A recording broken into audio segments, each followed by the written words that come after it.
The FAA mentioned very recently in a survey and a report that they provided that there is still a shortage in aviation resources. That includes pilots, that includes other positions within the aviation industry, engineers, all types, analysts, all types of positions.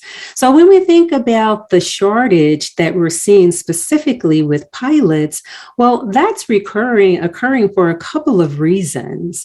We have several pilots who are retiring right now. And because of that retirement of our seasoned pilots, that opens up a whole line of open positions that we need to fill going into the aviation industry. And another direction, there is an increasing demand in air travel. Just think about how often pre-COVID and now picking up now, considering COVID, how often you travel.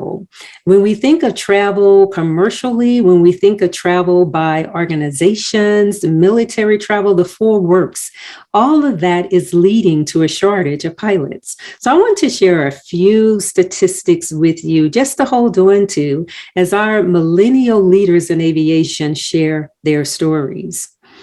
80,000 airline pilots are retiring.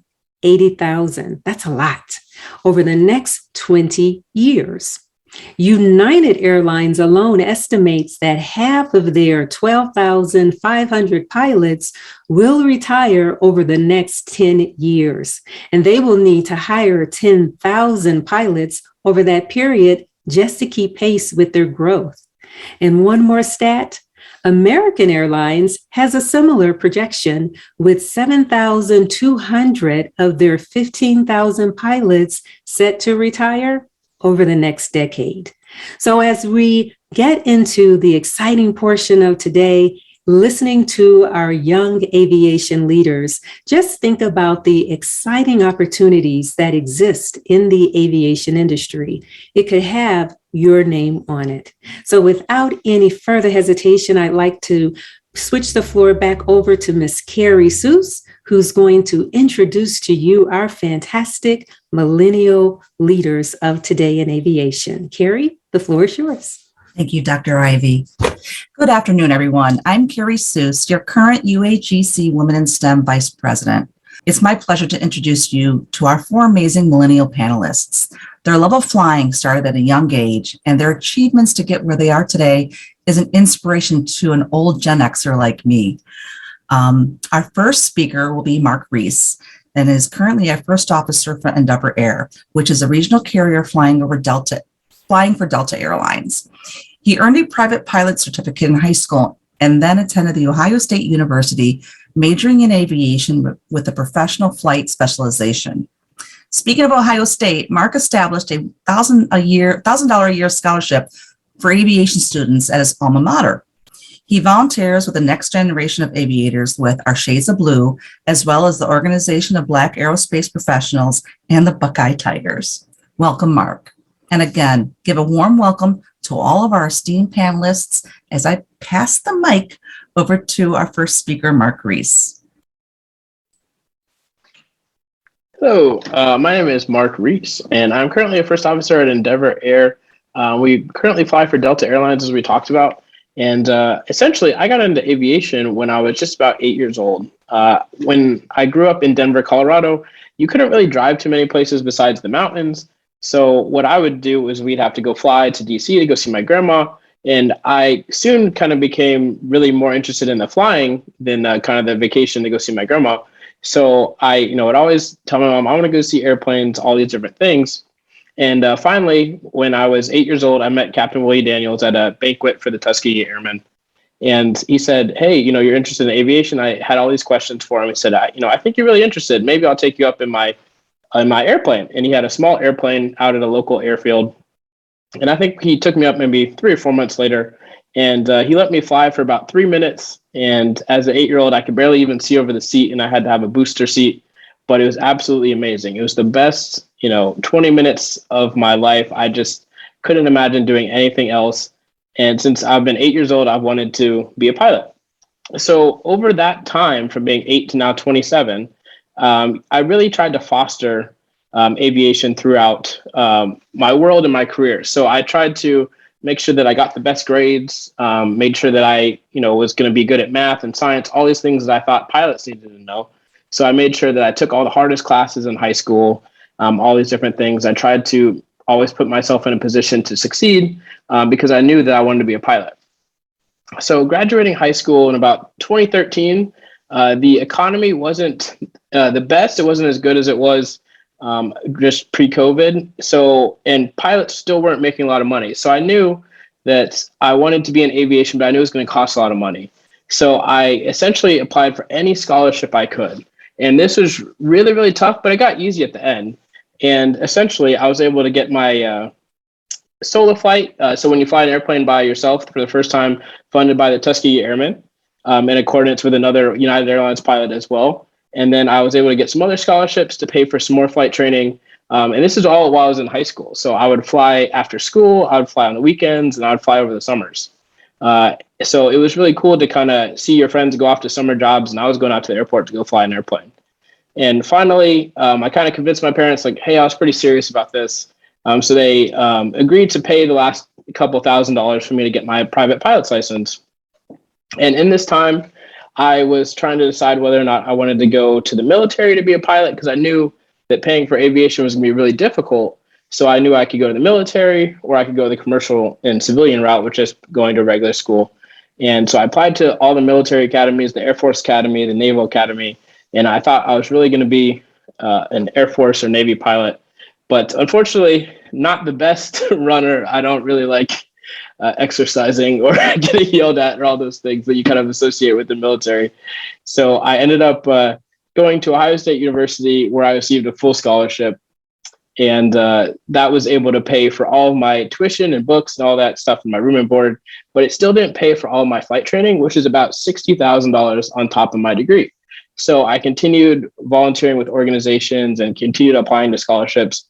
And after 4 years of school, I was able to get just about 90% of it paid for through scholarships. And if anyone has any questions on how to do that, please let me know. I can talk about that for days. So I finished up my school. During school, you have your regular course load of your on-campus stuff. And then the coolest thing was from every day from 7 to 7:30 to 9 a.m., I would always go fly. So I would get up super early, leave the dorms, go to the airport, go fly, come back and do my classes on the regular basis on campus. And I got all the rest of my licenses and ratings required to be a certified flight instructor. Once I became a flight instructor, I was flying while I was in school as well. And then once I graduated, I got some flight time, and I actually went to fly rich people around. So that was actually a really fun experience. We got to fly people all throughout the Bahamas, through to New York, to Miami, to the mountains, all these different places. That was an absolutely wonderful experience. And my record for the most money, in terms of net worth that I've had on my airplane was $11 billion. I had two founders of one of the largest insurance companies on my airplane. So it was really cool to have those people on my airplane, and it was a good landing. So that was all that mattered. But after doing about a year of charter work and flying those people around, I was fortunate enough to get on with my current airline, Endeavor Air, as a first officer. And so currently I fly around for Delta Airlines, and I really enjoy that. I get to fly all around the country. In fact, just last night I was in Wisconsin.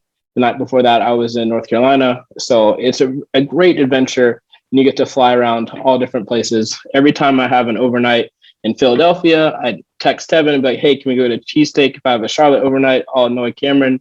So it's really, really fun to kind of get to travel and do work at the same time. So outside of flying, I try to stay involved. I recruit pilots for my airline, and I volunteer with organizations such as the Organization of Black Aerospace Professionals. And I actually teach courses with students about the fundamentals of aviation and all these different things every Saturday throughout the spring and fall semesters. So I just really, really love aviation. It's a great career. And I think the best thing about aviation I'll highlight is the fact that you get to travel. So I'm originally from Colorado, but I live in New York City. I live in Brooklyn. So it's great. I can fly back and forth to see my parents, to see my friends, family, all that stuff for free. So I think that's one of the best things about being an aviation professional is you get to fly around the world for free. As Tevin and Cam can attest, we interned at major airlines. I interned at Delta Airlines. And whenever you're not working, you can fly all around the world, anywhere that Delta flies for free. So what we did was we would work Monday through Friday during the internship. This is in college. And then on Friday nights, we would look at the flight schedule, see whatever flights had open seats, and we would go. So we would go to London for 24 hours. We would go to Paris for 24 hours. So every weekend we'd fly out Friday night and fly back in Sunday night. And that was just one of the coolest experiences of my life. And I was able to visit just about 17 countries with the free flight benefits that we have here at the airlines. So that's why I love aviation. Can't get enough of it. Absolutely love it. Some of the pilots I fly with are like, how do you know so much? It's just the most fun topic ever. And any questions you have about aviation and scholarships or anything about my journey, please let me know. And I will pass it off to the next speaker, Tevin.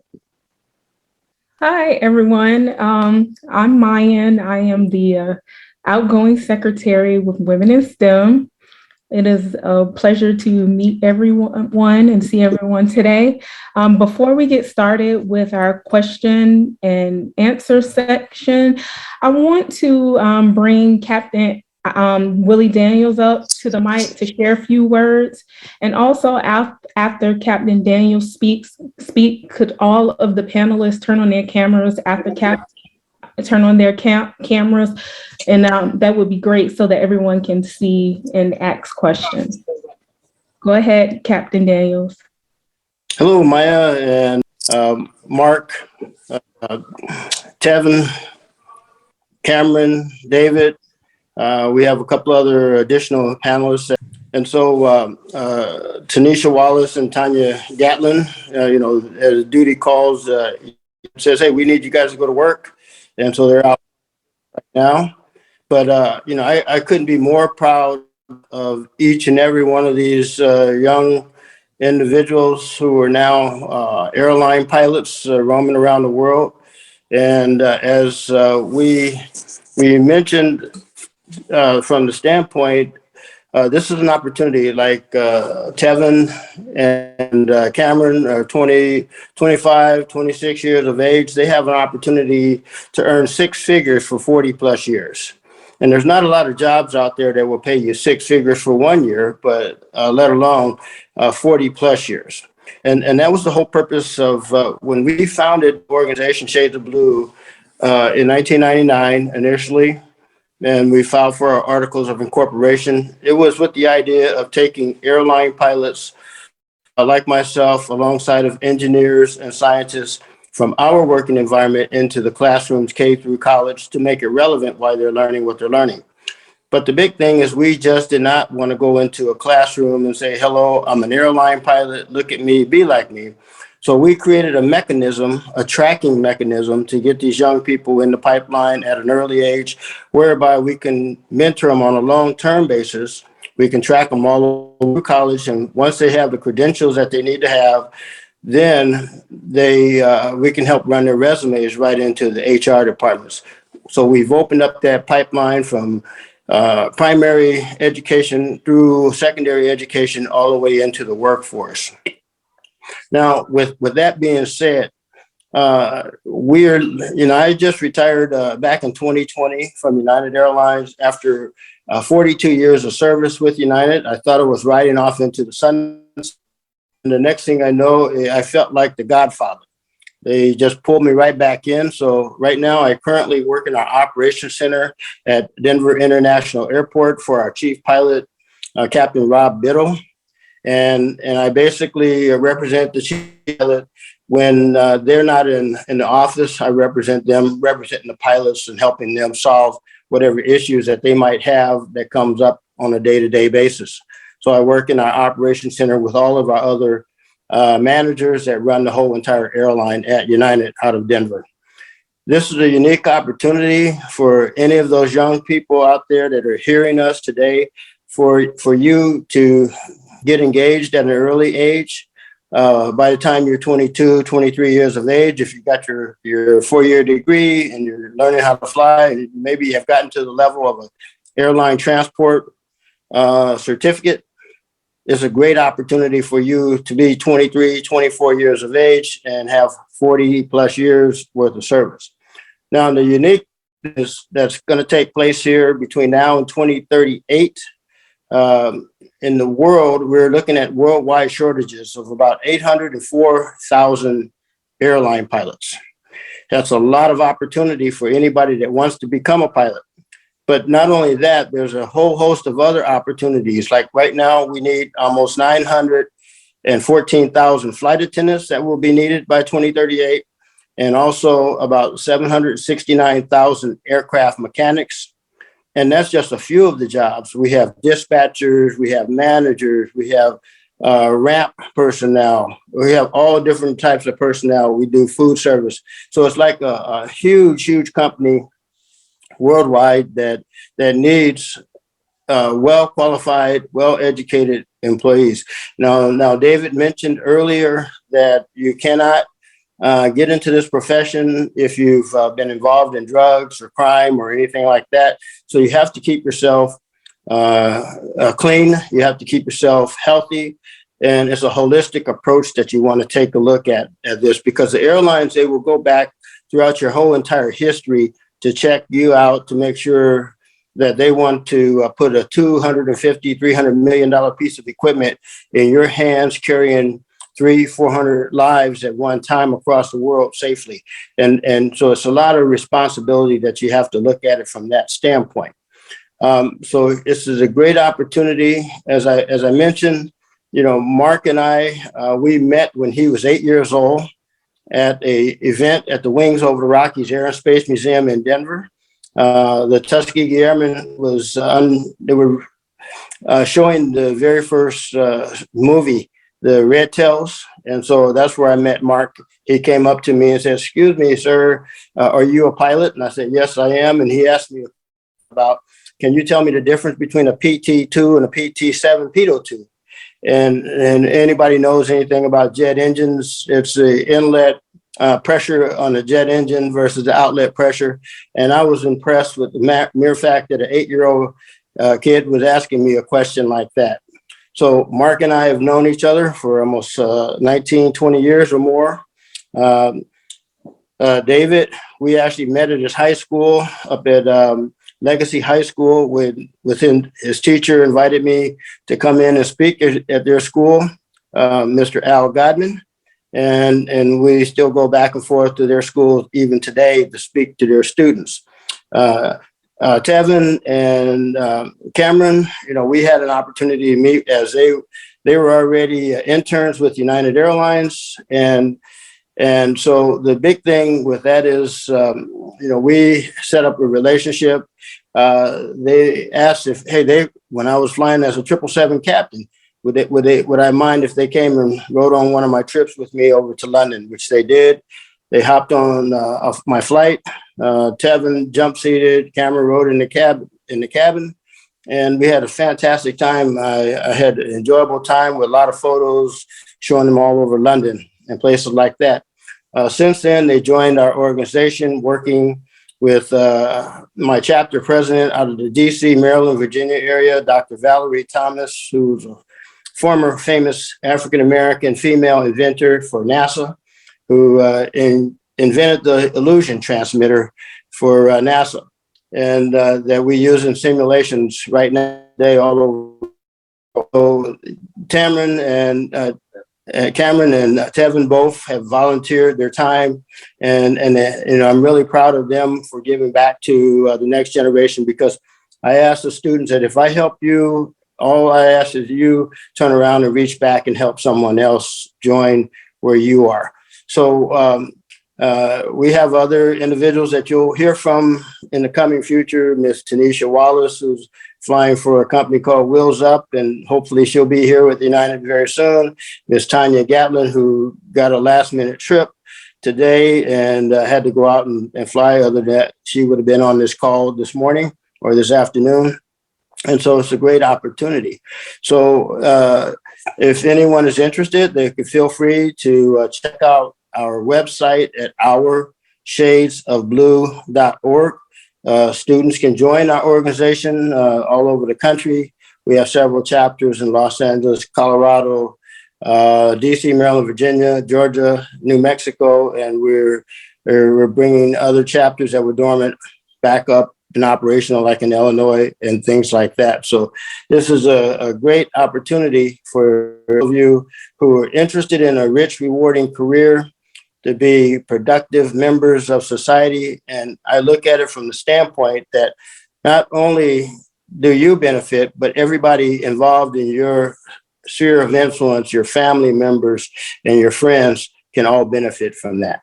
And with that being said, I will turn it back over to Dr. Ivy. Thank you. Hello, everyone. This has been so exciting. Oh my goodness, I am so inspired. Right now, we're going to switch the view to gallery, and we are asking if all of the panelists, including Captain Willie, can turn on your cameras. How do you even top an event like this? We don't know, but hey, we're just going to keep on trying and, and hopefully we can have more Captain Willie and his crew to come back to share with us. We would love to have you all. And so on that note, we will see you next month as we have another exciting webinar on the STEM industry. So I encourage everyone to pursue your dreams, and I hope you stay safe, and I hope you have a great weekend. Until March, we'll see you then. Thank you very much. Thank you, everyone.